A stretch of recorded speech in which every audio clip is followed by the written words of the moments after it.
إنه لا ينبغي أن يكون شهر رمضان كغيره من الشهور، فلا الصدقة فيه كما هي في غيره، ولا طول القيام فيه كما هو في غيره، ولا الجود فيه كالجود في غيره، ولا القراءة فيه كالقراءة في غيره.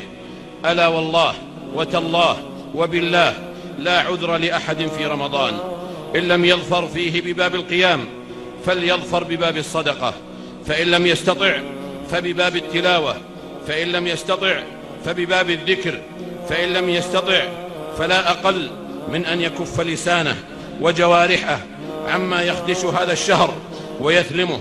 ثم إنه والله وتالله وبالله ما أضيع من ضيعه، ووالله وتالله وبالله ما أخسر من خسره. ألا ذلك هو الخسران المبين.